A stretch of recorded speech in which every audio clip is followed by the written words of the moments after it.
Hi friends, welcome to my YouTube channel science for railways. ఈరోజు మనం RRB ALP CBT 2కి సంబంధించి basic science and ఇంజనీరింగ్లో భాగంగా ప్రాక్టీస్ సెట్ 16 గురించి మనం మాట్లాడుకుందాం. ఇప్పటి వరకు మనం 15 ప్రాక్టీస్ సెట్స్ మాట్లాడుకున్నాం. వాటికి సంబంధించిన ప్లేలిస్ట్ నేను క్రియేట్ చేసి పెట్టాను. ఈరోజు మనం 16 సెట్ మాట్లాడుకుందాం. సో దీంట్లో ఉండే చాలా important basic science engineering questions మనం ప్రాక్టీస్ చేసుకుంటూ వెళ్దాం. ఓకేనా? సో ఆల్రెడీ రిజల్ట్స్ వచ్చేసినాయి. మనం ఆల్రెడీ రిజల్ట్స్ గురించి ప్రిపరేషన్ గురించి వీడియో కూడా చేశాను. ఎవరైనా చూడని వాళ్ళు ఉంటే చూడండి. ఓకేనా? సో మీకు చెప్పిన తర్వాత నేను కూడా ఆలస్యం చేయకూడదని చెప్పి ఇదిగోండి డేట్ కనపడుతుంది కదా, 12th జూన్ నేను కూడా వీడియో స్టార్ట్ చేస్తున్నాను. సో నేను మిమ్మల్ని మోటివేట్ చేసి నేను మోటివేట్ అవ్వకుండా చెప్పలేదు అనుకోండి, బాగుండదు. So I'm making self motivate అనమాట. సో చేసుకొని కంపల్సరీగా అన్ని క్వశ్చన్స్ ప్రిపేర్ చేసుకొని మీకు వీడియో చేస్తున్నాను. ఓకేనా? సో ఆలస్యం చేయకుండా వీడియోలోనికి వెళ్దాం. అందరూ కూడా వీడియోని హైప్ చేయడం మర్చిపోవద్దు. And don't forget to like and share. So క్వశ్చన్స్లోకి వెళ్దాం. ప్రతి క్వశ్చన్ చాలా జాగ్రత్తగా పాస్ చేసుకుని ఆన్సర్ చేయడానికి ట్రై చేయండి. 36 క్వశ్చన్స్కి ఇక నుంచి మనకి ఎన్ని క్వశ్చన్స్కి మనం ఆన్సర్ కరెక్ట్గా పెట్టగలిగాం అనేది కూడా కామెంట్ సెక్షన్లో మాట్లాడుకుంటూ వెళ్దాం. ఓకేనా? సో మనం ఎంత కరెక్ట్గా ఉన్నాం అనేసి మనకు అర్థమైంది. సో 36 క్వశ్చన్స్ వరకు ఉన్నాయి టోటల్గా. 36లో నాకు ఎన్ని టోటల్లో మీరు కామెంట్ సెక్షన్లో రాయండి. ఓకేనా? So let's get into our video. Our first science question.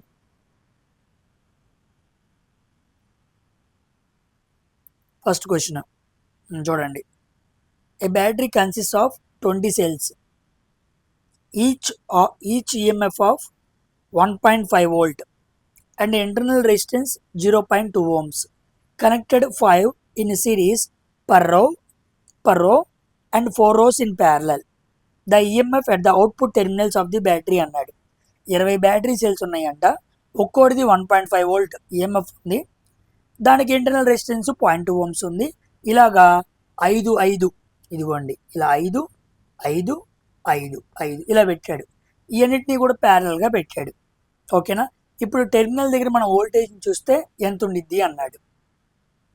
ఓకేనా? అది మనల్ని అడిగింది. ఇప్పుడు ఎంత ఎంత బ్యాటరీ ఉంది? 1.5 volt. అలాంటివి ఎన్ని ఉన్నాయి? 1 2 3 4 5. సో 5 × 1.5 ఎంత? 7.5 volts. అంటే నువ్వు ఇక్కడ చూసుకున్నా ఎందుకంటే అన్ని ప్యారల్లో ఉన్నాయి. ప్యారల్లో వోల్టేజ్ ఎలా ఉండిద్ది? సేమ్గా ఉండిద్ది. కాబట్టి ప్రతి టెర్మినల్ దగ్గర ఎంత ఉండాలి? 7.5 volts అనేది ఉండాలి.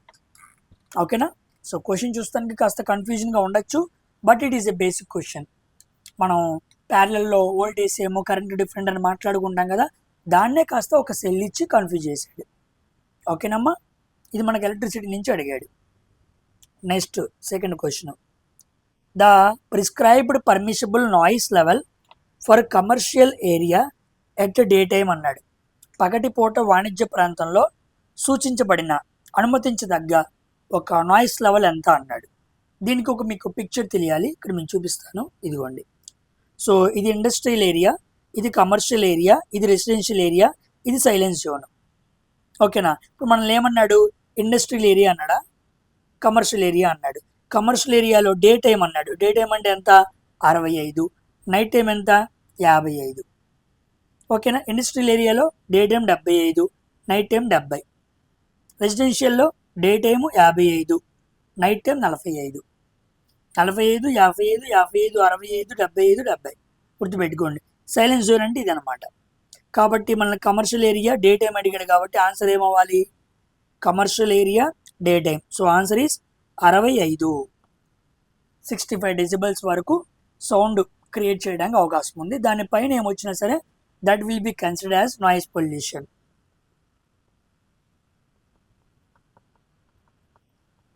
ఓకేనా? నాయిస్ పొల్యూషన్ యాక్ట్ని ఏ సంవత్సరం తీసుకొచ్చారు? దీని మీద కూడా క్వశ్చన్ ఉంది, వచ్చింది చూడండి. అప్పట్లోగా ఆన్సర్ గుర్తుపెట్టుకొని కరెక్ట్గా చెప్పండి. ఓకేనా? Next question. కంప్యూటర్ గురించి. In MS Excel, what is the shortcut key you can press to select the entire row? దీన్ని రో అంటారు. ఇలా నిలువుగా ఉన్నదాన్ని కాలం అంటారు. రో మొత్తాన్ని సెలెక్ట్ చేయాలంటే MS Excelలో, మైక్రోసాఫ్ట్ ఎక్సెల్లో రో మొత్తాన్ని సెలెక్ట్ చేయాలంటే మనం ఏ షార్ట్ కట్ కీ వాడాలి అన్నాడు. ఏం వాడాలి? కంట్రోల్ ప్లస్ హోమ్ కాదు, shift plus space. Yes, shift plus space కొట్టామనుకోండి, స్పేస్ కొడితే మనకి రో మొత్తం సెలెక్ట్ అయింది. అలా కాకుండా కంట్రోల్ ప్లస్ స్పేస్ కొట్టామనుకోండి, అప్పుడు మనకి కాలం మొత్తం సెలెక్ట్ అయ్యింది. So control for C, control space కలిపి కొడితే కాలం సెలెక్ట్ అయ్యింది, షిఫ్ట్ స్పేస్ కలిపి కొడితే రో సెలెక్ట్ అయ్యింది. ఇవి రెండు కూడా సెలెక్షన్ కోసం వాడే short cut keys in MS XL. ఓకేనమ్మా, గుర్తుపెట్టుకోండి. ఇది for column. Coming to next question, fourth one. What is the symbolic representation of A target point అన్నాడు. ఒక టార్గెట్ పాయింట్కి అదొక టార్గెట్ పాయింట్ అని మనం చెప్పాలంటే సింబాలిక్ రిప్రజెంటేషన్గా మనం ఏది వాడాలి అన్నాడు. ఓకేనా? ఇదిగోండి, ఇది యు ఆకారంలో ఉంది. దీన్ని మనం దేనికి వాడతాము? ఇది ఓపెన్ ఎండెడ్, ఓపెన్ ఎండ్ అయింది లేదా స్లాట్ ఓపెన్ అయి ఉంది అని చూపించడానికి వాడతాం. వి ఆకారం ఎందుకు వాడుతుంటాం? డైరెక్షన్స్ కోసం వాడుతూ ఉంటాం అన్నమాట. ఓకేనా? అందుకే మంచాలు తయారు చేసే వాళ్ళు ఎవరైనా, ఉదాహరణకి ఇది హెడ్ బోర్డ్ అనుకోండి, ఇక్కడ వరకు చక్క ఇక్కడ వరకు ఉండిద్ది, వారు కటింగ్ లైన్ని లగేస్తాడనమాట.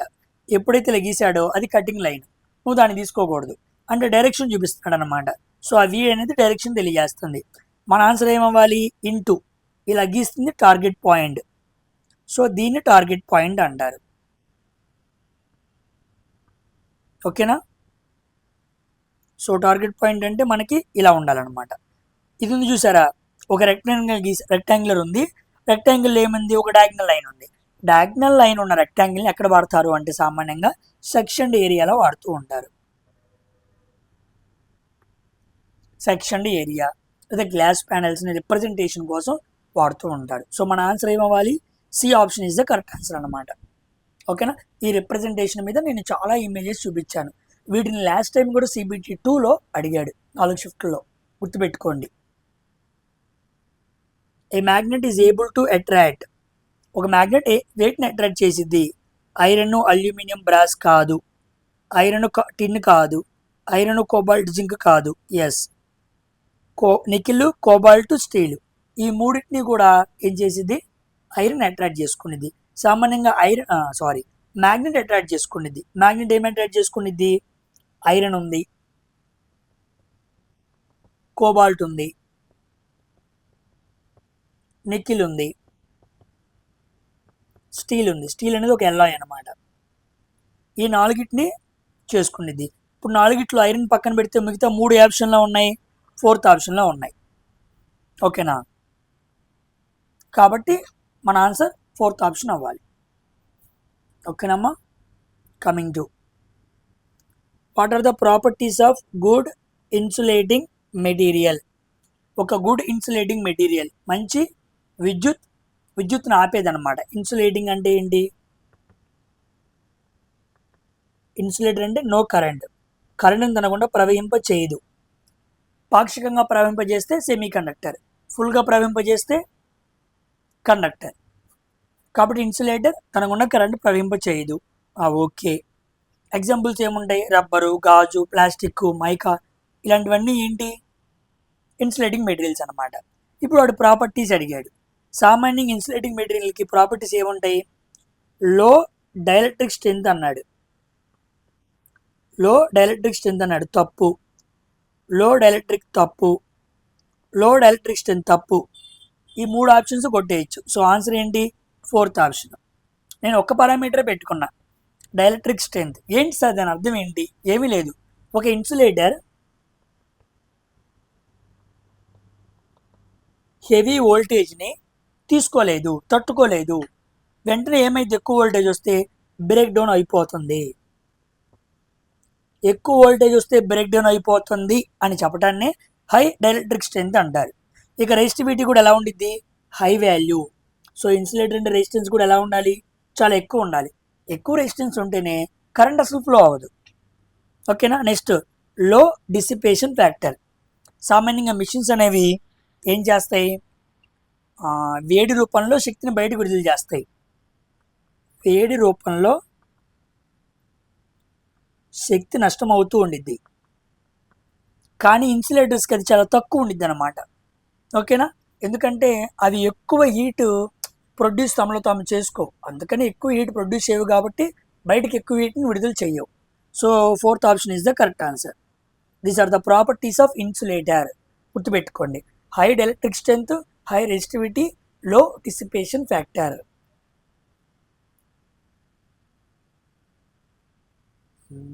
This is the fifth one. This is the sixth one, and we go on to seventh one. Okay, a computer CPU consists of millions of tiny switches. ఒక కంప్యూటర్ CPU మీద చిన్న చిన్న, ఇదిగోండి మీకు పిక్చర్లో చూపిస్తున్నట్టు చాలా కనపడుతూ ఉంటాయి, టైనీ స్విచ్చెస్ లాగా ఉంటూ ఉంటాయి. వాటిని ఏమంటారు? బిట్స్ అంటారా? కాదు. బైట్స్ అంటారా? కాదు. ట్రాన్సిస్టర్స్. ట్రాన్సిస్టర్స్ అన్నిటిని కూడా ఒక దాని మీద ఏం చేస్తారు? ఇలా ప్లేస్ చేస్తారనమాట. ఓకేనా, అప్పుడు మనం దాన్ని ఏమనాలి? CPU చిప్ అనాలి. సో చిప్ అంటే ఇవి అనమాట. ఐసీ మీద ఇలాంటివన్నీ కూడా ఎంబెడెడ్ అయి ఉంటాయి. వీటిని ఎంబెడెడ్ టెక్నాలజీ అంటారు.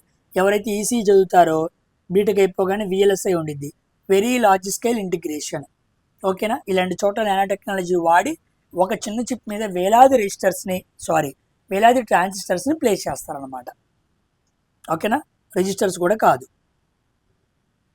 Next question.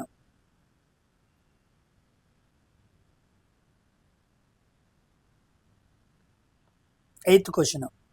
Why is recycled paper banned for use in food containers అన్నాడు. రీసైకిల్ చేసిన కాగితాన్ని ఎందుకు ఆహార కంటైనర్లు అంటే ఫుడ్ని క్యారీ చేసే కంటైనర్లు ఎందుకు వాడరు అన్నారు? ఎందుకంటే అది ఎక్కువ స్థలాన్ని ఆక్రమిస్తుందా? కాదు. ఎందుకంటే అది కాలుష్యాన్ని మలినాన్ని సృష్టిస్తుందా? కాదు. ఎస్, ఇదే కరెక్ట్. కంటామినేషన్ అన్నాడు చూడండి. ఎందుకంటే అది కాలుష్యాన్ని మలినాల్ని సృష్టిస్తుంది. ఆల్రెడీ రీసైకిల్డ్ పేపర్ని మనం వాడకూడదు. ఒకవేళ దాన్ని వాడామనుకోండి, దాంట్లో ఫుడ్ని క్యారీ చేయడం వల్ల ఏమైద్ది? పాడైపోయిద్ది. అంతే కదా. So it creates contamination. కరెక్టే. కాగితాన్ని ఒక్కసారి మాత్రమే వినియోగించగలమా? కాదు. ఎందుకంటే కాగితం చాలా మందంగా ఉంటుంది, ఆహార కంటైనర్లు కవర్ చేయలేదు. కాదు, అది కాదు కారణం. రీసైకిల్ చేయొచ్చు, కానీ అలాంటి పేపర్స్తో చేస్తే ఫుడ్తో మనం వాటిని క్యారీ చేస్తున్నప్పుడు దానివల్ల మనకు ఎంతో కొంత పొల్యూషన్ జరిగే అవకాశం ఉంది. కంటామినేషన్ అన్నాడు దాన్నే, పాడవటం అనమాట, మలినం అవటం. Next question, 9th question. Which of the following is not an element of dimensioning అన్నాడు. డైమెన్షనింగ్లో ముఖ్యంగా వాడని లైన్ ఏంటి అన్నాడు. అదొక ఎలిమెంటే కాదనమాట. డైమెన్షనింగ్లో డైమెన్షన్ లైన్ వాడతామా? వాడతాము. ఎక్స్టెన్షన్ లైన్ వాడతామా? వాడతాము. లీడర్ లైన్ వాడతామా? వాడతాము. ఈ మూడు వాడతాము. కానీ auxiliary line is not for dimensioning. దాని డైమెన్షనింగ్ కోసం వాడరు. మరి ఎందుకు వాడతారు? ఉదాహరణకి ఇలా 2 గీతలు గీశారు. ఓకేనా, ఇలా గీసి ఈ మధ్యలో యాంగిల్ ఎంత అని అడిగారు. అప్పుడు ఇక్కడ మనం సాల్వ్ చేసుకోవడానికి ఏం చేస్తామంటే ఒక రిఫరెన్స్ మనం అనుకునే లైన్ గీస్తామన్నమాట. అప్పుడు ఇక్కడ యాంగిల్ అని మనం ఆల్టర్నేటివ్ యాంగిల్ చెక్ చేస్తూ ఉంటాం కదా. ఇప్పుడు ఈ మధ్యలో ఉండే లైన్ని నేను గీసా, అక్కడేమీ లేదు అది అని నాకు డైమెన్షన్కి ఆ లైన్ ఉపయోగపడట్లా. జస్ట్ నేను ఒక ఆన్సర్ చేయడానికి, పలానా యాంగిల్ తెలుసుకోవడానికి నేను రిఫరెన్స్గా తీసుకున్నాను. సో నేను రిఫరెన్స్గా తీసుకున్న లైన్ని ఆక్సిలరీ లైన్ అని పిలవచ్చు. దాంతో డైమెన్షనింగ్ ఉపయోగపడదు. ఓకేనా, ఇదిగోండి దీన్ని డైమెన్షన్ లైన్ అంటారు. ఇదిగోండి ఇలా గీసిన వాటిని ఎక్స్టెన్షన్ లైన్స్ అంటారు. మీకు లీడర్ లైన్ అంటే నేను చాలాసార్లు చూపించాను కూడా ఎలా ఉండిద్ది ఏంటి అని. సో అదనమాట. ఇక్కడ auxiliary line is the answer. It is just for reference purpose, not for dimensioning. ఓకేనమ్మా. Next, the government passed air pollution act to clean up our air by controlling pollution. కాలుష్యాన్ని నియంత్రించడానికి, గాలిని శుభ్రం చేయడానికి ఎయిర్ పొల్యూషన్ యాక్ట్ని తీసుకొచ్చారు. అది ఎప్పుడు తీసుకొచ్చారని అడిగాడు. ఓకేనా, ఇందాక మిమ్మల్ని ఏమడిగాను, నాయిస్ పొల్యూషన్ యాక్ట్ గురించి అడిగాను. ఇవి ఎన్విరాన్మెంట్ అనే సెక్షన్ కింద బాగా అడుగుతూ ఉంటాడు.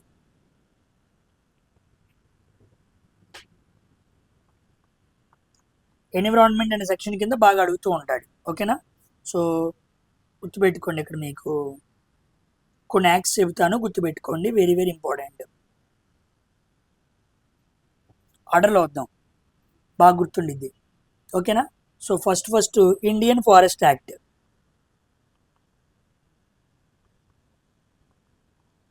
నైన్టీన్ 27.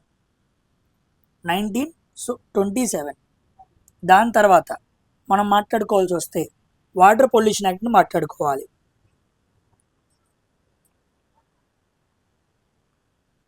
1974, ఇది ఇంపార్టెంట్. అంటే గాలి కాలుష్యానికన్నా ముందే దేని కాలుష్యాన్ని గవర్నమెంట్ పరిగణలో తీసుకొని చట్టం చేసింది, నీటి కాలుష్యాన్ని. ఓకేనా, సో వాటర్ పొల్యూషన్ యాక్ట్ అనేది వెరీ వెరీ ఇంపార్టెంట్. 1974. ఆ తర్వాత వచ్చింది 1981లో 1981లో వచ్చింది air pollution act. Air pollution act 1981లో వచ్చింది అనమాట. అంటే వాటర్ తర్వాత మనకి దీని గురించి ఆలోచన చేశారు. నెక్స్ట్ ఇది కాకుండా wild life protection act.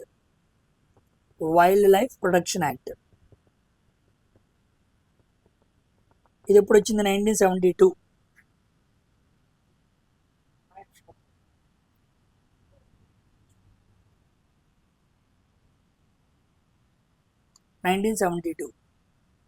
Next మధ్యలో ఫారెస్ట్ కన్జర్వేషన్ యాక్ట్ వచ్చింది. Forest conservation act 1980. ఇది ఇండియన్ ఫారెస్ట్ యాక్ట్, ఇది ఫారెస్ట్ కన్జర్వేషన్ యాక్ట్. తర్వాత ఎన్విరాన్మెంట్ యాక్ట్ వచ్చింది. Environment protection act 1986, very important ఇది. ఓకేనా, నాయిస్ పొల్యూషన్ యాక్ట్ అడిగాం కదా, అది చెప్పడం మర్చిపోయింది. Noise pollution act 2001. సో ఈ మూడు చాలా ఇంపార్టెంట్, ఎగ్జామ్స్లో బాగా అడుగుతాడు. First air 1970, first water 1974, next air 1981, noise 2001. ఈ మూడు పొల్యూషన్ యాక్ట్స్ అనమాట. ఇక ఇవి కూడా గుర్తుపెట్టుకోండి. ఫారెస్ట్ యాక్ట్ ఏమో 27, దాన్ని తిప్పితే 72లో ఏమో వైల్డ్ లైఫ్ ప్రొటెక్షన్ యాక్ట్, 1980లో ఫారెస్ట్ కన్జర్వేషన్ యాక్ట్. ఓకేనా, ఇవి ఎన్విరాన్మెంట్ కింద చాలా ప్రాముఖ్యమైన చట్టాలు.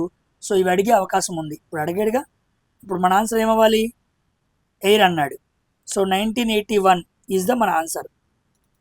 ఓకేనా, క్లారిటీ వచ్చిందా? Next question.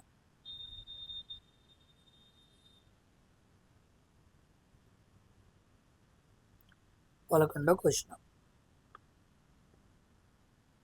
Less effort is always required to lift more load in dash అన్నాడు. మనకి 3 లెవర్స్ ఉన్నాయి, first order, second order, third order, class levers. ఈ లెవర్స్లో ఎక్కడ మనకి లెస్ ఎఫర్ట్ అంటే తక్కువ ప్రయత్నం ఉపయోగించి ఎక్కువ భారాన్ని ఎత్తగలం అన్నాడు. ఓకేనా, అలా ఎత్తాలి అంటే అది సెకండ్ క్లాస్ లెవర్లోనే పాసిబుల్ అయింది. సెకండ్ క్లాస్ లెవర్లో మెకానికల్ అడ్వాంటేజ్ ఎప్పుడు ఎలా ఉండిద్ది, always mechanical advantage is greater than 1 second class లెవర్లో. అందుకే ఇక్కడ మనకి లెస్ ఎఫర్ట్ కావాలి. Less effort, more load, more వెయిట్ని, మోర్ లోడ్ని మనం ఎత్తగలం. ఒకవేళ రివర్స్లో థర్డ్ క్లాస్ లెవర్ మాట్లాడుకున్నాం అనుకో మనం, ఇక్కడ మెకానికల్ అడ్వాంటేజ్ ఎలా ఉండిద్ది, ఆల్వేస్ లెస్ దాన్ 1 ఉండిద్ది. ఇక్కడేమో ఆల్వేస్ గ్రేటర్ దెన్ 1, ఇక్కడేమో ఆల్వేస్ లెస్ దాన్ 1. అక్కడ తక్కువ ఎఫర్ట్ కావాలి, ఇక్కడ ఎక్కువ ఎఫర్ట్ కావాలి. So more effort is needed to lift less load. తక్కువ బరువును ఎత్తడానికి ఎక్కువ ఎఫర్ట్ కావాలి థర్డ్ క్లాస్ లెవర్లో, గుర్తుపెట్టుకోండి. సెకండ్ క్లాస్లో ఎంఏ ఆల్వేస్ గ్రేటర్ దెన్ 1, ఇక్కడ ఎంఏ ఆల్వేస్ లెస్ దాన్ 1. అది లెస్ ఎఫర్ట్, ఇది మోర్ ఎఫర్ట్. ఓకేనా, రేపటి రోజున దీని గురించి అడగచ్చు. ఇప్పుడు దీన్ని అడిగాడు అంటే రేపు ఇది అడుగుతాడని అర్థం.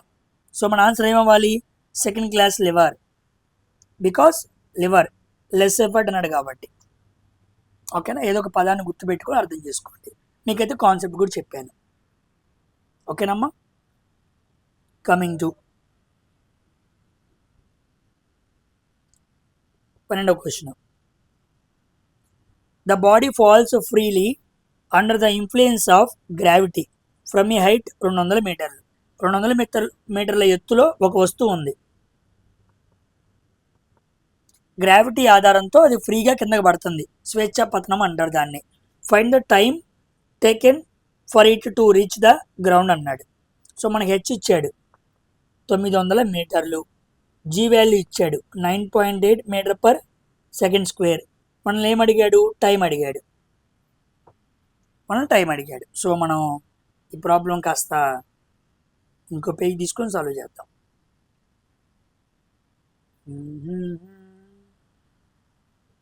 హెచ్ ఈక్వల్ టు 200 మీటర్లు, G value equal to 9.8 metre per second square, time equal to dash. We need to find time.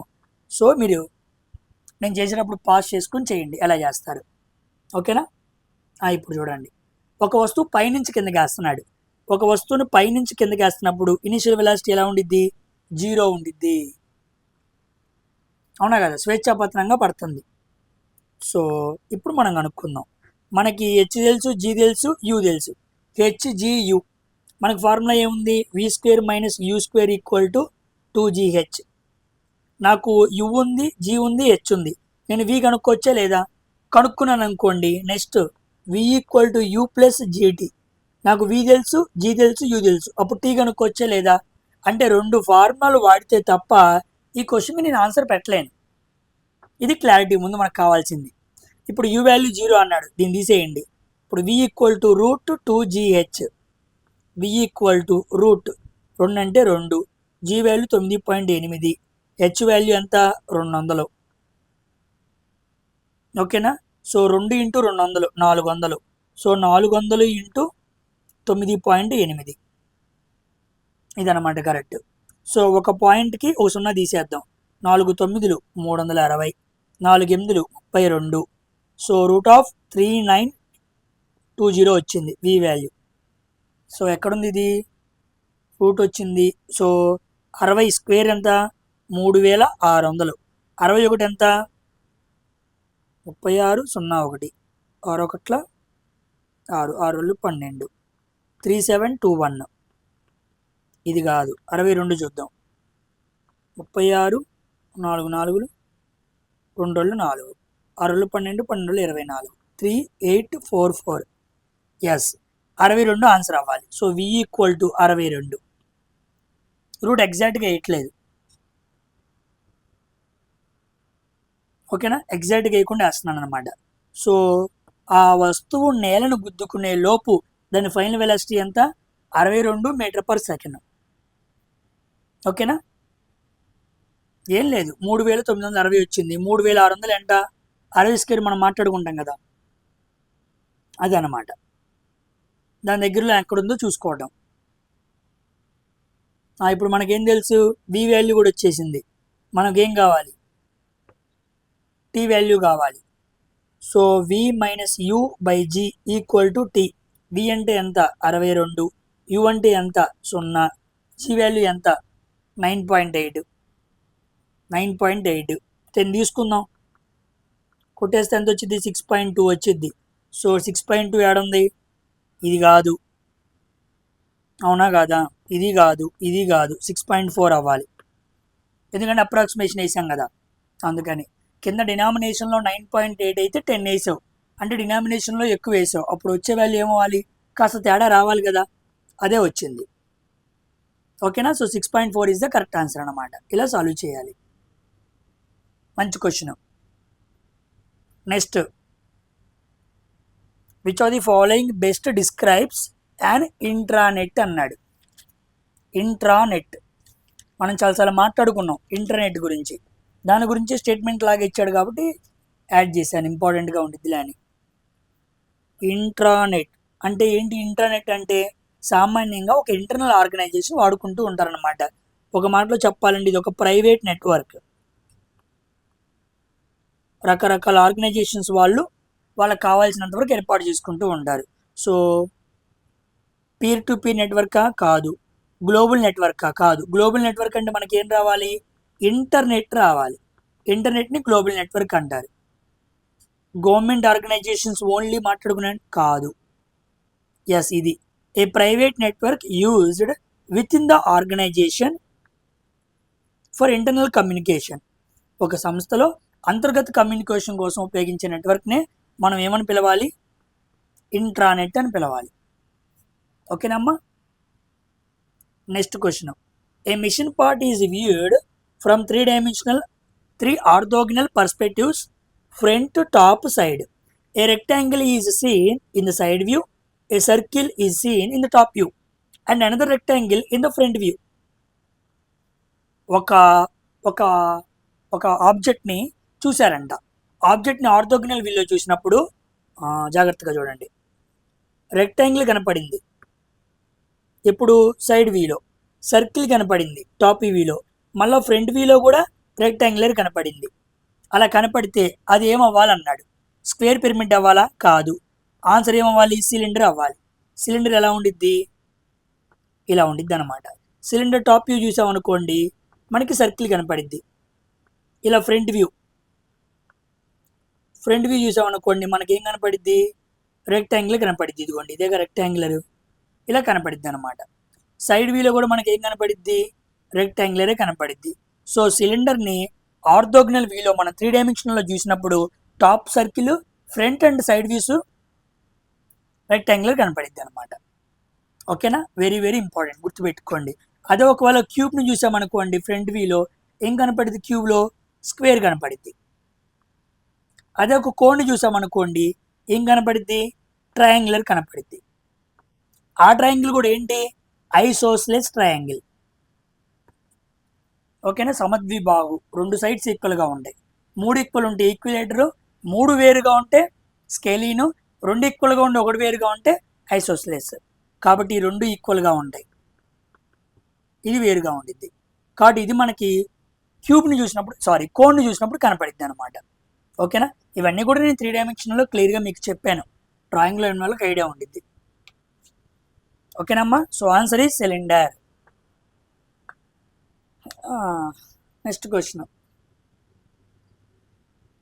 The term municipal solid waste, చాలా నీరసంగా ఉంది నాకు, అందుకే ఇలా మూలుగుతూ మాట్లాడుతున్నా. The municipal solid waste is used to describe which kind of solid waste అన్నాడు. Municipal solid వేస్ట్ని ఏ రకంగా చెప్పచ్చు అన్నాడు. మున్సిపాలిటీలో మనం వేస్తామే, అది ఏ రకమైన చెత్త? ప్రమాదకరమైన చెత్త? కాదు. విషపూరితమైందా? కాదు. ప్రమాదం కానిది. మనం వేసే వెజిటేబుల్ పీల్స్ కానీ, ఇంట్లో చిన్న చిన్న మనం డైలీ డస్ట్బిన్లో వేస్తున్న చెత్త ఇటువంటి ప్రమాదం కాదు. విషరహితమైందా? నాన్ టాక్సిక్ అని చెప్పొచ్చా? కాదు. దాంట్లో కూడా విషరహితమైనవి ఉండొచ్చు. సో దాన్ని ఎలా అంచనా వేయాలంటే ప్రమాదం కానిదిగా అంచనా వేయాలన్నమాట. ఓకేనా? నాన్ టాక్సిక్ కూడా ఉన్నా కరెక్ట్ ఆన్సర్ ఏంటంటే నాన్ హజార్డస్. అది ప్రమాదకరమైందా కాదా అంటే కాదు, ప్రమాదకరమైంది కాదు. నెక్స్ట్, నాన్ టాక్సిక్ కూడా ఆన్సర్ వచ్చింది, విషరహితమైనది కాదు అని. సో డి ఆప్షన్ కూడా ఉండకూడదు. ఇలాంటి ఆప్షన్స్ ఇచ్చినప్పుడే మనకి అర్థం కాదు ఒక్కోసారి. The colour code for bins used for glass waste. Glass waste కోసం ఏ వాడాలి? G for G, green for glass waste. So ఎక్కడుంది గ్రీన్? ఇదన్నమాట. ఎరుపు అంటే రెడ్, ఎక్కడ వాడతాం? Metal waste. మెటల్ వేస్ట్ కోసం మనం రెడ్ కలర్ బిన్ వాడాలి. ఎల్లో దేనికి వాడతాం మనం? Very very important, yellow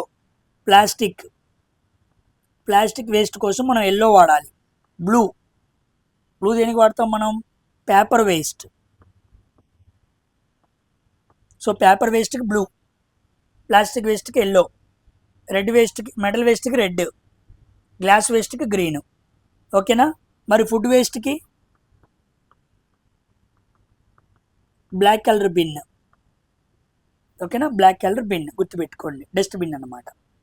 very important. ఓకేనా? సేఫ్టీ మెజర్స్ కింద మనం చదువుకుంటూ ఉంటాం. ఇది బ్రింగ్ చేయటం మర్చిపోయానే. 12, 13, 14, 15, 16. Coming to 17th one. What is the shortcut key use it to insert hyperlink in MS Excel. MS ఎక్సెల్లో హైపర్ లింక్ని యాడ్ చేయడానికి ఎటువంటి షార్ట్ కట్ కీని వాడతామన్నాడు. ఓకేనా, అసలు ఆల్ట్ని వాడాం, గుర్తుపెట్టుకోండి, ఆల్ట్ తీసేయండి. హైపర్ లింక్ వాడేది కే.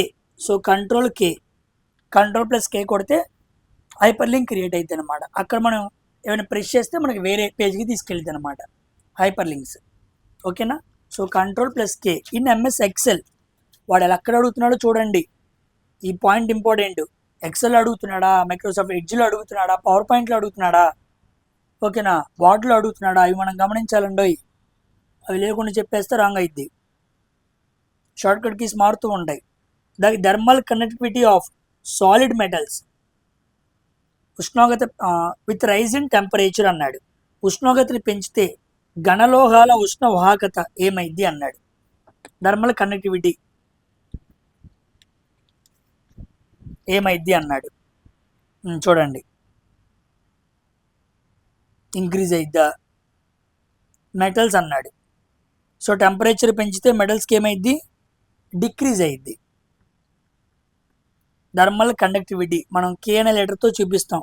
దీని డైమెన్షనల్ ఫార్ములా గురించి మనం మాట్లాడుకున్నాం, దీని ఫార్ములా గురించి మాట్లాడుకున్నాం. చాలా క్వశ్చన్స్ నేను థర్మల్ కండక్టివిటీ మీద చేశాను, చాలా ప్రాబ్లమ్స్ కూడా మనం సాల్వ్ చేసాం. ఓకేనా, అది టెంపరేచర్ పెంచితే ఏమైద్ది అన్నాడు. వేటికి, మెటల్స్కి. గుర్తుపెట్టుకోండి, మెటల్స్కి, ఐ మీన్ సాలిడ్ మెటల్స్కి, లిక్విడ్స్కి ఎప్పుడైతే నువ్వు టెంపరేచర్ పెంచావో థర్మల్ కండక్టివిటీ డిక్రీజ్ అయ్యిద్ది. కానీ గ్యాసెస్కి మాత్రం టెంపరేచర్ పెంచితే థర్మల్ కండక్టివిటీ కూడా పెరిగిద్ది అనమాట. సో థర్మల్ కండక్టివిటీకి టెంపరేచర్కి ఇన్వర్స్లీ డైరెక్ట్లీ ప్రపోర్షనల్ గ్యాసెస్తో ఉంది, వాయు పదార్థాలతో ఉంది. కానీ మెటల్స్కి, లిక్విడ్స్కి మాత్రం టెంపరేచర్ పెంచితే థర్మల్ కండక్టివిటీ తగ్గిద్ది. ఓకేనా, ఇది మంచి క్వశ్చన్, గుర్తుపెట్టుకోండి. హీట్ అండ్ టెంపరేచర్గా చాలా మంచి క్వశ్చన్ అనమాట. ఓకేనా, ఎవరైనా కామెంట్ సెక్షన్లో రాయండి చూద్దాం. థర్మల్ కండక్టివిటీకి యూనిట్స్ ఏంటి, ఎంతమంది గుర్తున్నాయి చూద్దాం. చదువుకోవడం వేరు, గుర్తుండటం వేరు. సో కామెంట్ సెక్షన్లో రాయండి. ఓకేనా, నెక్స్ట్ క్వశ్చన్, ఇది 18వ క్వశ్చన్, ఇది 19th question. An isometric projection plane is one which is inclined to the 3 orthogonal planes అన్నాడు. ఐసోమెట్రిక్ ప్రొజెక్షన్ ప్లేన్ అనేది 3 ఆర్థోగనల్ ప్లేన్లకు ఏ కోణంలో వంగి ఉంటుంది అన్నాడు. మంచి క్వశ్చన్. ఐసోమెట్రిక్ ప్రొజెక్షన్లో ప్లేన్ అనేది ఆర్థోగనల్ ప్లేన్స్కి ఎంత యాంగిల్తో ఉండిద్ది, బెండ్ అయి ఉండిద్ది అన్నాడు. సామాన్యంగా ఇదొకటి మనం తీసుకుందాం. ఇది 120, ఇది 120, ఇది 120. ఇదే కదా మన ఐసోమెట్రిక్ ప్రొజెక్షన్ చూపించేటప్పుడు వాడేది. అన్ని యాంగిల్స్ ఎలా ఉన్నాయి, ఈక్వల్గా ఉన్నాయి. సో ఐసోమెట్రిక్ అంటే అన్ని ఈక్వల్గా ఉంటాం, ట్రైమెట్రిక్ అంటే 3 వేరుగా ఉంటాం, డైమెట్రిక్ అంటే 2 ఈక్వల్గా ఉంటాం. మీకు చూపించాను ఈ ప్రొజెక్షన్స్లో ఏవి ఎలా ఉంటాయి అని చెప్పి. కాబట్టి 3 యాంగిల్స్ ఈక్వల్గా ఉంటాయి, అది ఒక్కోటి 120 ఉండిద్ది అనమాట. ఓకేనా, ఐసోమెట్రిక్ బొమ్మలు కూడా చూపించాను. అలా పెట్టినప్పుడు ఇలా మన ఐసోమెట్రిక్ బొమ్మ డ్రా చేసుకొని చూపించినప్పుడు ఎలా ఉండిద్దో కూడా నేను చాలాసార్లు చూపించాను. అక్కడ అన్నీ ఈక్వల్గా ఉంటాయి అని చెప్పి. ఓకేనమ్మా, సో అవి ఎవరైతే డైలీ వింటూ వస్తున్నారో, 15 సెట్లు అంటే మాటలు కాదు, ఒక సెట్కి మినిమంగా 30 క్వశ్చన్ల దగ్గర నుంచి చేసుకున్న ఎన్నో క్వశ్చన్స్ సాల్వ్ చేసుకుంటూ వస్తూ ఉన్నాం. ఆ కాన్సెప్ట్స్ ఇవన్నీ విన్న వాళ్ళు గుర్తుంటాయి. ఈరోజు వచ్చి వింటే మాత్రం అర్థం కాదు, కాస్త ఇబ్బందిగానే ఉండిద్ది. నెక్స్ట్ క్వశ్చన్, 20వ క్వశ్చన్.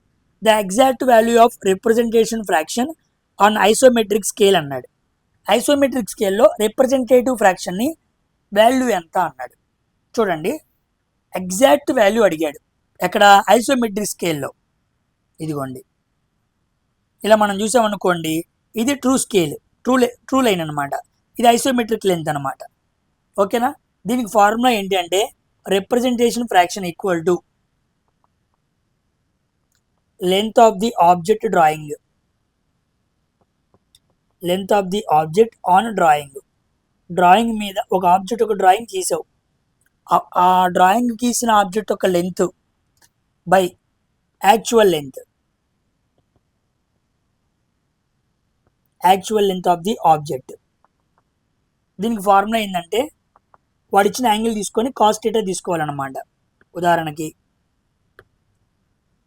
ఈక్వల్ టు ఇక్కడ ఇది ట్రూ లైన్, దీనికి ఎంత యాంగిల్ ఉంది 45 degrees ఉంది, కానీ ఐసోమెట్రిక్ లెంత్ అంట 30 degrees అనమాట. కాబట్టి ఫస్ట్ వాడు ఇచ్చిన ట్రూ లెంత్ అంత 45 degrees, ఐసోమెట్రిక్ లెంత్ అంత కాస్ 30 degrees. ఇలా మనం సాల్వ్ చేయాలన్నమాట. కాస్ థీటాలో యాంగిల్ తీసుకోవాలి. సో బేస్ లైన్ నుంచి 45 degrees ట్రూ లెంత్ ఉంది, దాన్ని పైన తీసుకోవాలి రిఫరెన్స్గా. ఐసోమెట్రిక్ స్కేల్ తక్కువ ఉండిద్ది, దాని కింద తీసుకోవాలి.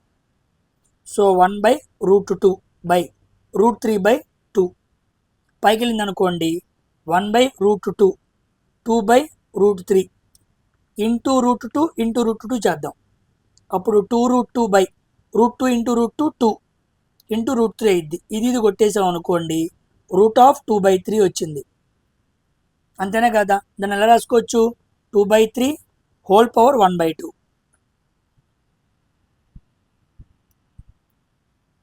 2/3 హోల్ పవర్ 1/2. ఒక నిమిషం ఉండండి, స్ట్రక్ అయింది. Yes, okay. ఇది అనమాట ఎగ్జాక్ట్ రిప్రజెంటేషన్ ఫ్రాక్షన్ వాల్యూ అనమాట. వెరీ వెరీ ఇంపార్టెంట్ ఇది. సో ఎక్కడుంది ఇది? సి ఆప్షన్లో ఉంది. ఓకేనా?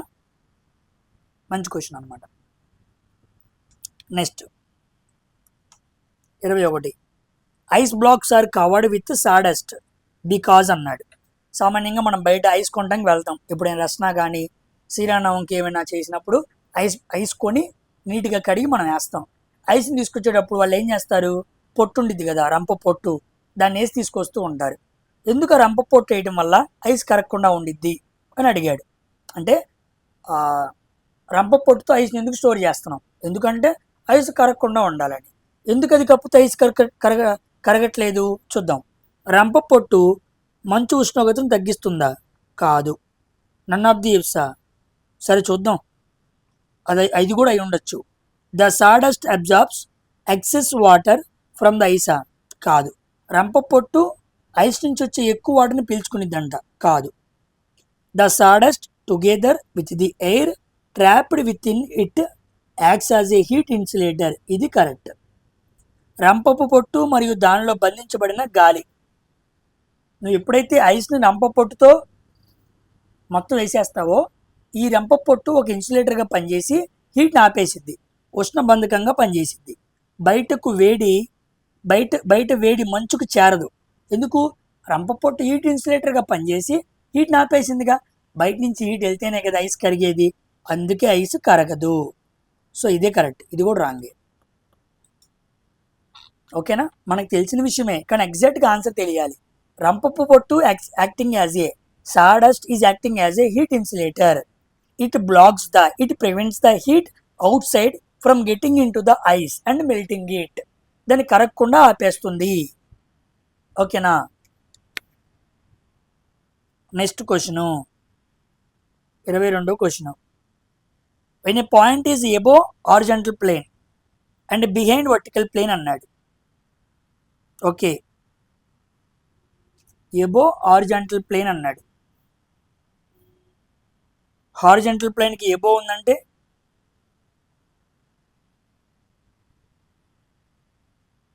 ఇక్కడ సెకండ్ కోఆర్డినేట్ రాయాలి, ఇక్కడ థర్డ్ కోఆర్డినేట్ రాయాలి, అప్పుడు అర్థమైద్ది. కన్ఫ్యూజ్ అవ్వకుండా ఉంటారు మీరు. ఇప్పుడు చూడండి, ఒక పాయింట్ ఉందంట, ఎబో హారిజంటల్ ప్లేన్ ఉంది. ఇదిగోండి ఎబో హారిజంటల్ ప్లేన్ అంటే ఇక్కడైనా అవ్వచ్చు, ఇక్కడైనా అవ్వచ్చు పాయింట్. బిహైండ్ అన్నాడు, ఇది బిహైండ్, ఇది ఇన్ఫ్రంట్ అన్నమాట. వర్టికల్ ప్లేన్కి పాయింట్ ఇది ఇన్ఫ్రంట్లో ఉంది అని అర్థం. ఓకేనా? ఇలా ఉంటే బిహైండ్గా ఉందని అర్థం అన్నమాట. సో ఎబో హారిజంటల్ ప్లేన్కి పైన ఉంది, వర్టికల్ ప్లేన్కి వెనకాల ఉంది. సో పైన వెనక ఈ రెండు ఉంది ఏ క్వాడ్రెంట్? Second quadrant. ఆ పాయింట్ ఏ క్వాడ్రెంట్లో ఉంది? సెకండ్ క్వాడ్రెంట్లో ఉందన్నమాట. ఓకేనా? అదే ఫస్ట్ క్వాడ్రెంట్ అనుకోండి, ఎలా రాయాలి? Above HP in front VP. Horizontal ప్లేన్కి పైన, వర్టికల్ ప్లేన్కి ముందు ఉంది. అదే థర్డ్ క్వాడ్రెంట్ చెప్పాలనుకోండి, బిలో హెచ్పి హారిజాంటల్ ప్లేన్కి కింద ఉంది, బిహైండ్ విపి ఉంది. ఇక్కడ చెప్పాలనుకోండి below HP in front VP. ఓకేనా, ఇలా కోఆర్డినేట్ చెప్పాలన్నమాట. సో మన ఆన్సర్ D. Coming to next question, 14వ క్వశ్చన్. 23వ question. 23. In a screw jack the pitch is 0.25 centimetres. ఇదిగోండి పిచ్ అంటే ఇది. The length of the liver is 15 centimetres. ఇదిగోండి lever. Okay, if a weight of 6000 tons, 6000 tons weight ఎంత ఉంది? 61 టన్ అన్న. టన్ అంటే ఎంత? 1000 కేజీలేగా. కింటా అంటే 100 కేజీలు, టన్ అంటే 1000 కేజీలు. 61,000 కేజీలు ఉంది. Lifted by a force 51 KG. ఇది ఇంపార్టెంట్. ఇక్కడ వెయిట్ అన్నాడు, ఇక్కడ ఫోర్స్ అన్నాడు. మనల్ని ఏమడిగాడు? మెకానికల్ అడ్వాంటేజ్ అడిగాడు. సో మెకానికల్ అడ్వాంటేజ్ అన్ని ఆప్షన్స్ వేరుగా ఉన్నాయి, అది ఒకటి కొనుక్కుంటే చాలు. So mechanical advantage equal to, ఓకేనా, వెయిట్ బై ఎఫర్ట్. వెయిట్ ఎంత? 61,000. ఎఫర్ట్ ఎంత? 51. సాల్వ్ చేయాల్సిందేగా మొత్తం. 51, 61, 3 సున్నాలు. సాల్వ్ చేద్దాం.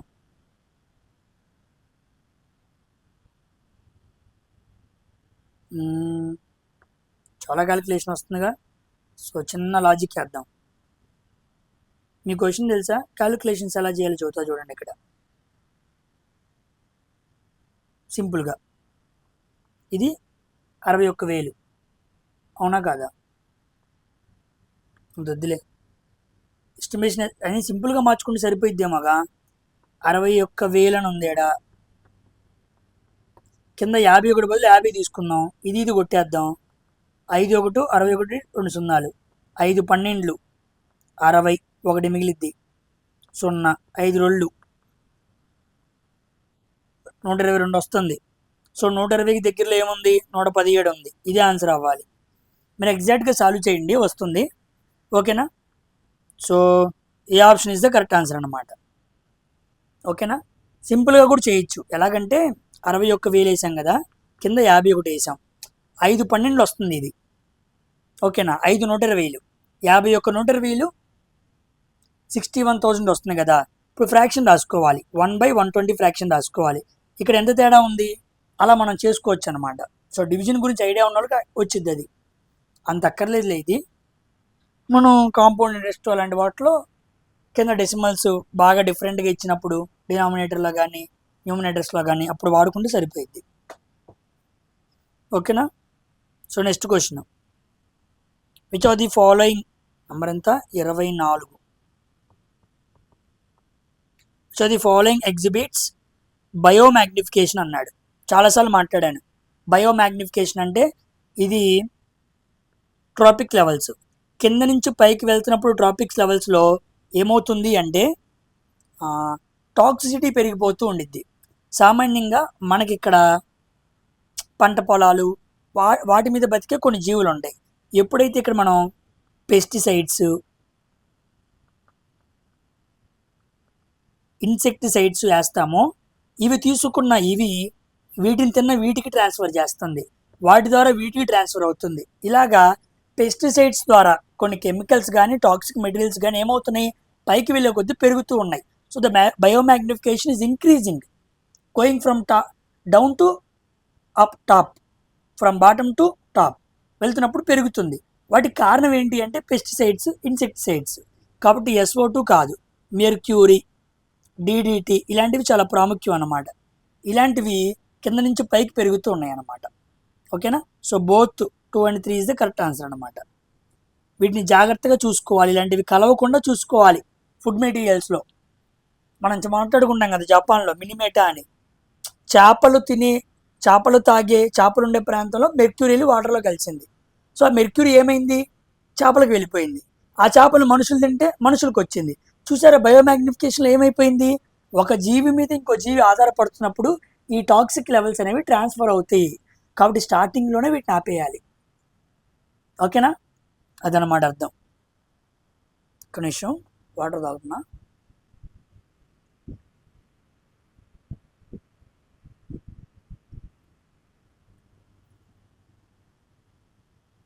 నెక్స్ట్ క్వశ్చన్,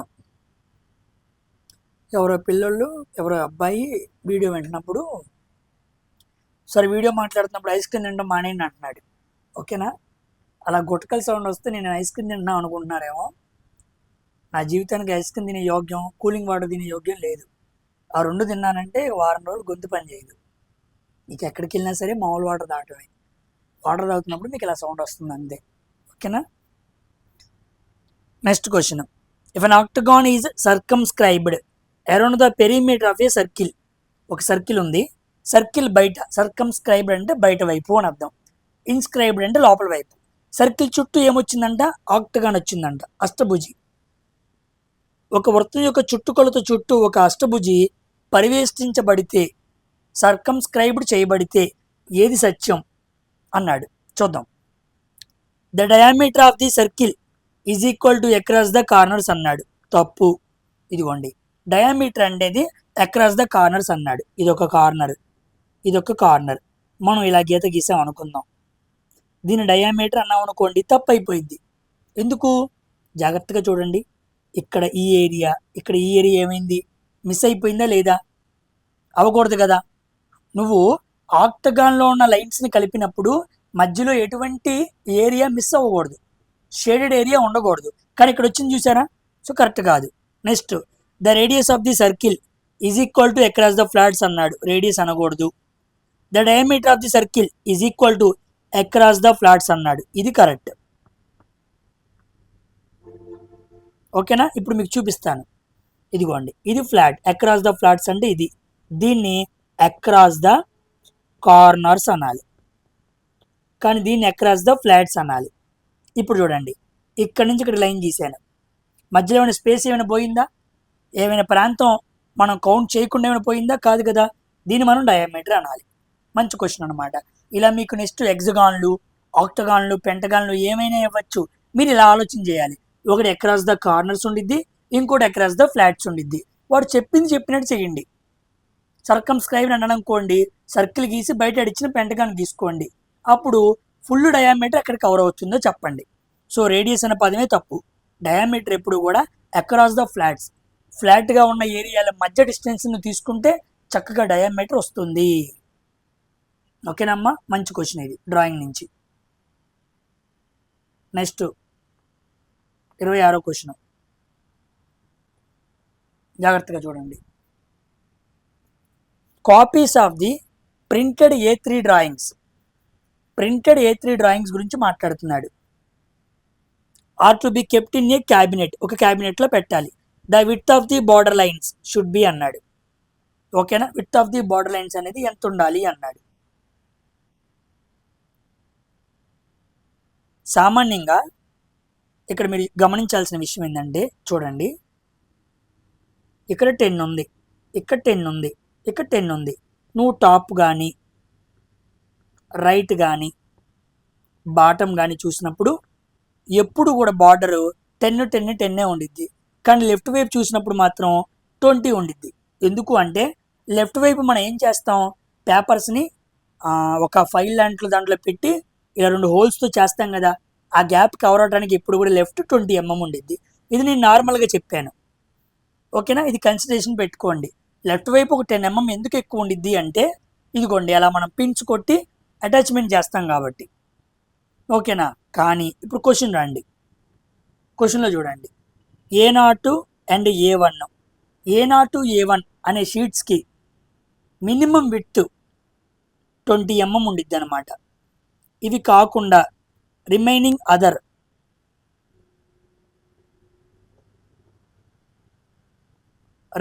అదర్ షీట్స్ వీటన్నిటికీ కూడా ఎంత ఉండిద్ది, 10 mm ఉండిద్ది. ఇప్పుడు వాడు ఏమన్నాడు, A3 డ్రాయింగ్స్కి width of the border line, చుట్టూ గీసే బార్డర్ లైన్ ఎంత ఉండిద్ది అన్నాడు. A0 A1కి మాత్రమే 20, రిమైనింగ్ ఎంత అన్నాను, 10 అన్నాను. సో ఆన్సర్ ఎంత అవ్వాలి, 10 mm. ఓకేనా, అలా గుర్తుపెట్టుకోండి, వెరీ వెరీ ఇంపార్టెంట్. ఓకేనా, ఇది 26వ క్వశ్చన్.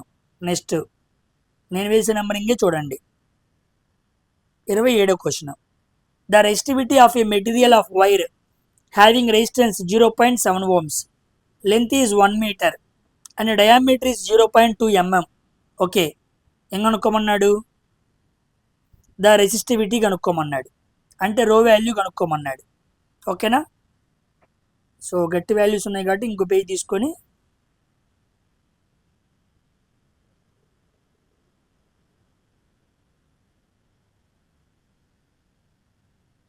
ఒక నిమిషం ఉండండి.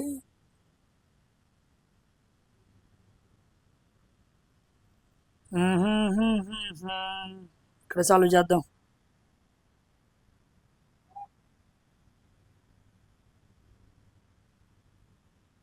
ఒక్క నిమిషం స్పేస్ క్రియేట్ చేసుకుంటున్నాను.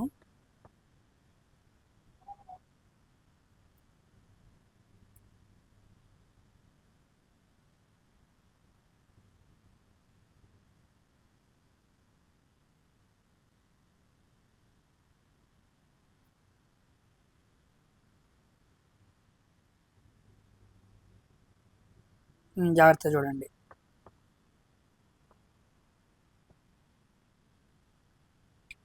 ఏమన్నాడు? రెసిస్టెన్స్ ఇచ్చాడు. ఇక్కడ రాసుకుందాం. R value equal to 0.7 ohms, length ఇచ్చాడు. L value equal to 1 meter, diameter ఇచ్చాడు. డయామీటర్ అంటే 2r, 2r ఈక్వల్ టు 0.2. అప్పుడు రేడియస్ వాల్యూ ఎంత? 0.1. అంతే కదా, 0.1. Radius value equal to 0.1. వాడు ఏమన్నాడు? రెసిస్టివిటీ కనుక్కోమన్నాడు. So rho equal to R into small R by L, ఇదే ఫార్ములా. అంతే కదా, resistivity equal to resistance into R. R అంటే అక్కడ మనం ఏరియా వేయాలి, ఏరియా బై ఎల్. ఇప్పుడు జాగ్రత్తగా సాల్వ్ చేద్దాం. చూడండి, గట్టి క్యాలిక్యులేషన్స్ ఉన్నాయి కాబట్టి వాల్యూస్ చూసారు ఎలా ఉన్నాయో ఆప్షన్స్. ఇలాంటి చోట్ల మనం జాగ్రత్తగా సాల్వ్ చేయాలి.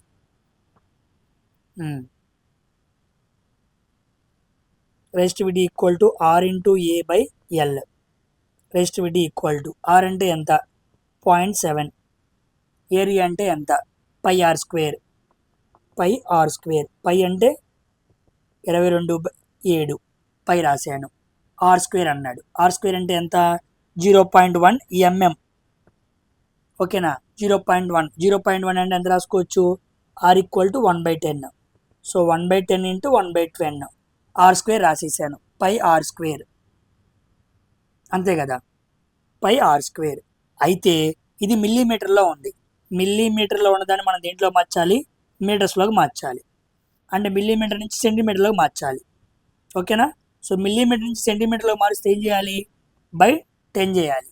సెంటీమీటర్ని మీటర్స్లో మారిస్తే బై 100 చేయాలి. అంటే మొత్తం ఏం చేయాలి?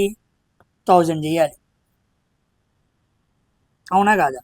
కాబట్టి 1/1000 ఒక ఆరుకి, 1/1000 ఇంకో ఆరుకి. ఆర్ స్క్వేర్ అన్నాడు కదా, కాబట్టి 6 రాశాను, వాటిని మార్చాను. 1/1000 1/1000 చేశాను. ఓకేనా? క్లారిటీ వచ్చిందా? నెక్స్ట్ ఇదంతా ఏంటి? ఇదిగోండి 6 pi R square area by L వేయాలి. ఎల్ అంటే ఎంత? 1 కదా, తీసేయండి. ఓకేనా? ఇప్పుడు సాల్వ్ చేస్తే ఈ 0.7 పోవాలి. 0.7 పోవడానికి ఏం చేస్తున్నాను? పైన ఇంకో 10తో మల్టిప్లై చేసి కింద 10 వేస్తున్నాను. అప్పుడు ఈ పాయింట్కి 10 పోయిద్ది అనమాట. ఇప్పుడు 7 క్యాన్సిల్ అయిపోయింది. అవునా కాదా? 22/10 ఏమైద్ది? 2.2 అయింది. ఇంటూ 1 2 3 4 5 6 7 8 మొత్తం 8 సున్నాలు ఉన్నాయి. 10⁻⁸. ఎందుకు సార్ మైనస్ చేశారు? కింద ఉన్నాయి కాబట్టి. ఇలా రాసుకోవాలి. 10⁸. పైకి తీసుకెళ్తాలే, ఇక్కడే మైనస్ చేయకూడదు. అమ్మో, ఓరి బాబోయ్.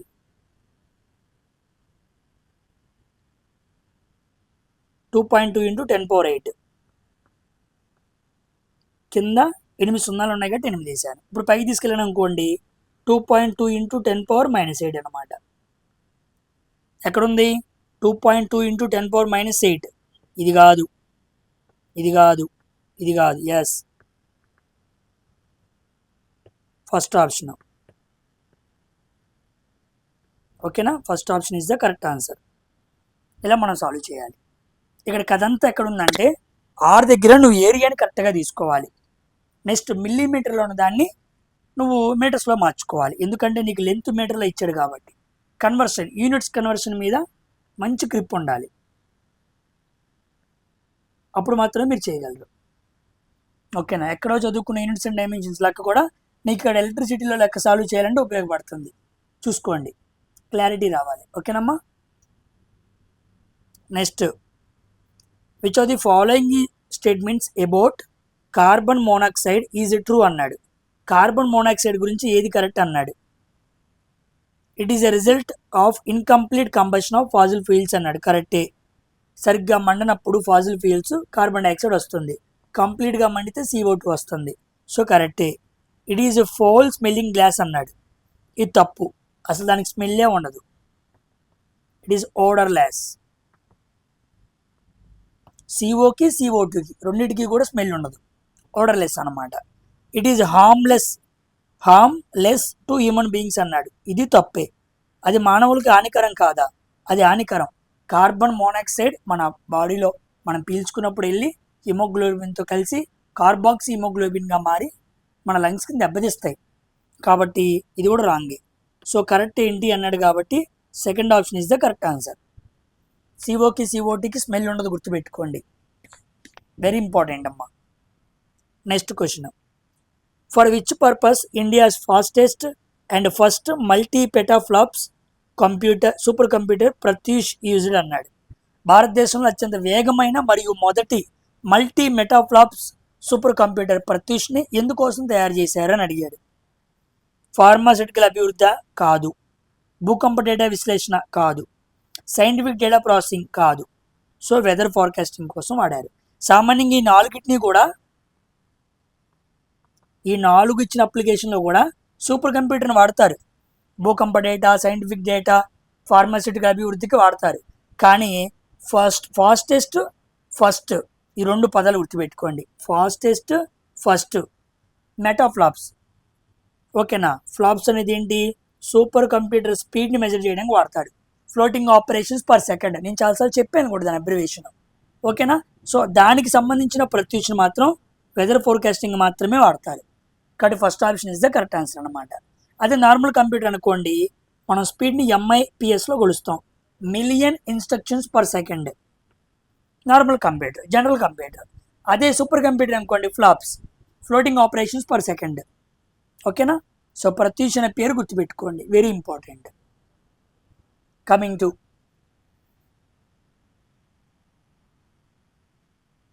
నంబరింగ్ ఏంటో మర్చిపోయాను. 26, 27, 28,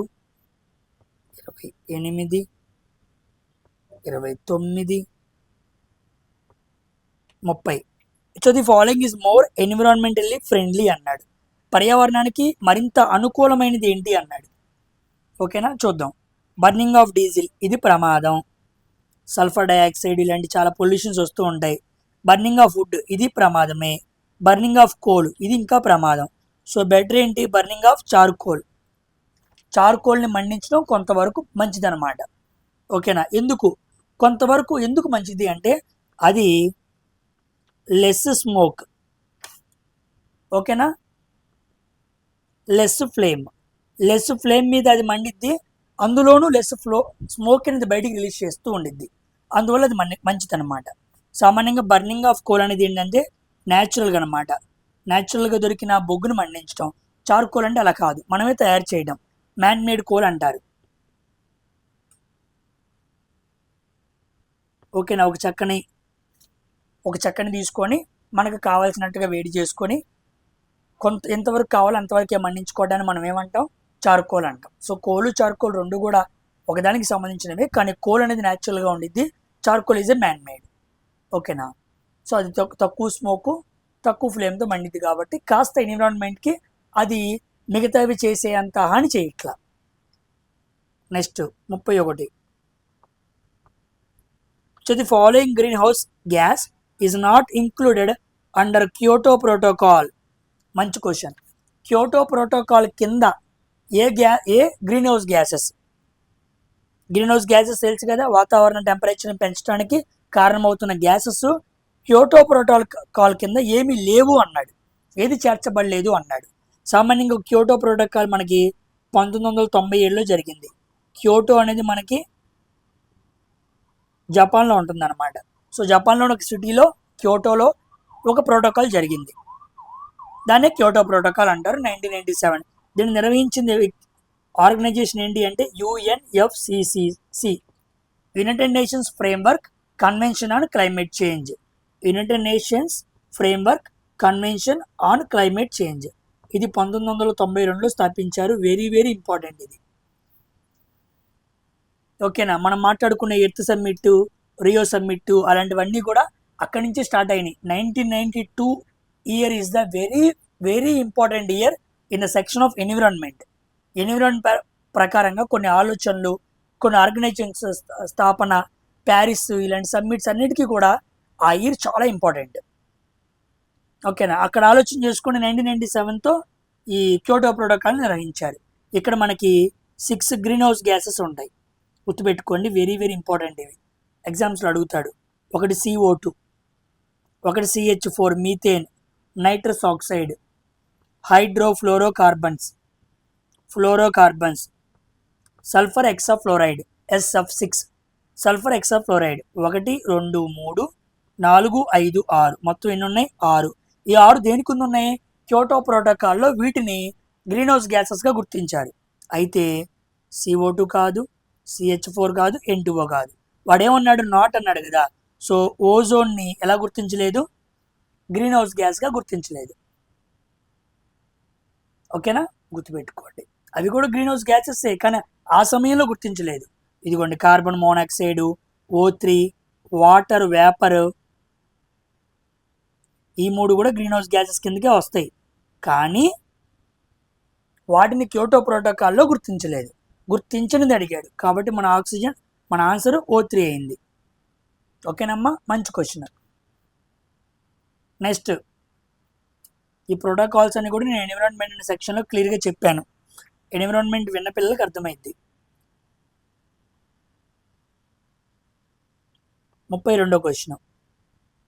dash is used to describe the overall motion of an object and to find its final position in terms of its initial position at a given time అన్నాడు. ఓవరాల్ మోషన్ అన్నాడు అంటే ఒక వస్తువు మొత్తం చలనాన్ని వివరించడానికి ఏ పదాన్ని వాడాలి అన్నాడు. ఏం వాడాలి? డిస్టెన్స్ అనే పదాన్ని వాడాలి. ఇచ్చిన సమయంలో దాని ప్రారంభ స్థానాన్ని, తుది స్థానాన్ని బట్టి మనం చెప్పాల్సి వస్తే దాన్ని ఏమనాలి? డిస్ప్లేస్మెంట్ అనాలి. ఓకేనా, so initial position, starting position తెలిస్తే మనం డిస్ప్లేస్మెంట్ చెప్పచ్చు. ఎస్, ఇదేమో డిస్టెన్స్ అనమాట. So C option is the correct answer. Overall motion, overall పాత్ని కవర్ చేసేది ఏంటి అంటే డిస్టెన్స్ అనండి. ఇనిషియల్ ఫైనల్ పొజిషన్స్ మీద మాత్రమే ఫోకస్ అయింది ఏంటి అంటే unit to answer distance, displacement అని చెప్పాలి. ఓకేనమ్మా, నెక్స్ట్ క్వశ్చన్.